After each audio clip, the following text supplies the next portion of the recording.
ways to control the costs in a retaining wall project. Choosing and selecting a location for the wall that minimizes the amount of soil that would have to be excavated and hauled off-site can control the costs. Obviously, the type of material that we select. Some retaining walls are more expensive than others, obviously. So those are two examples, glaring examples of how you can control the cost. Another way to control the cost is to control the height of the wall. Like maybe you've got a wall that in a perfect world, you'd like to, hold up 5 feet of soil, but really maybe you could have a little bit of slope and only hold up 3.5 feet of soil.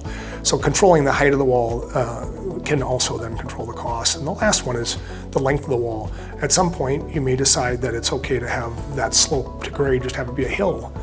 And maybe up by your house, you want it to be pretty level, but as you get further away, you can let it just become a hill.